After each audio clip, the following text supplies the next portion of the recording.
Di US ada ini gak bang? Culture shock gitu. Kayak Ada. gue pas nyampe, kok pas gue ngejok gak ada yang ketawa gitu misalnya. Wah itu udah pasti. Rasanya gimana? Rasanya pahit, saya nangis. Juan nangis. Saya menghadap patung Liberty. Sumpah. Di Battery Park namanya. Gue ngejok, istri gue gak ketawa aja gue sakit hati. Kalau gue sih gue cerai ya. Waduh.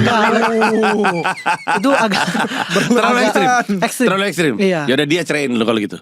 Itu pilihan Sama bagus aja. karena ilfil. Iya, gimana? Gue waktu itu butuh waktu untuk menyesuaikan karena di Indonesia joke gue tuh banyak storytelling, terutama awal-awal dalam karir gue.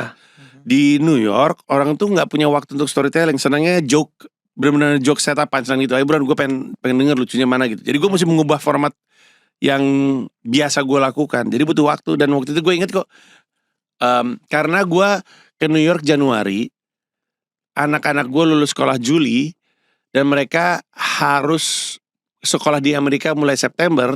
Sementara saat itu gue untuk bisa nyekolahin anak harus punya tempat tinggal, karena sekolahnya zonasi sifatnya. Untuk punya tempat tinggal gue harus punya izin tinggal.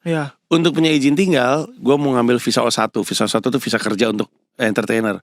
Gue harus punya orang yang mau bayar gue untuk stand up sebagai penjamin. Sementara gak ada yang mau bayar gue untuk stand up karena gue gak lucu-lucu. Jadi gue ingat waktu itu mungkin udah bulan Mei atau bulan Juni, gak dapat lucunya, gak ada yang ngasih job. Karena gak ada yang ngasih job, gue gak bisa ngurus visa. Karena gak bisa ngurus visa, gak bisa punya tempat tinggal, gak bisa punya sekolah untuk anak.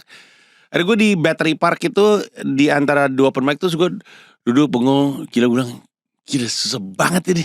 Susah banget, terus gue nangis. Gue nangis. Iya, menghadap patung Liberty lagi begini. Siapa tuh mama-mama? Jawa nangis gitu dia. Kenapa lo gitu katanya, ini tisu deh gitu. Tapi gue nangis di pinggir situ. Sendiri? Dia sendirian. Ya ada banyak gembel sekitar gue. Ada gembel New York, tapi gue nangis sendiri. Iya. Sampai akhirnya nemu juga celahnya, dapat peluangnya ada satu orang yang, jadi gue dipanggil job, dia ngasih duit. Gue bilang gue belum bisa terima ini karena gue visanya masih visa turis, tapi mau gak lo jadi penjamin visa gue? Udah akhirnya. And then the rest is history. Agustus keluarga pindah ke New York, tinggal di Queens, anak-anak sekolah sampai sekarang. Berarti lu selama di sana kan penghasilan lu tadi lu bilang di bawah banget nih. Lu menghidupinya gimana? Jualan. Hah?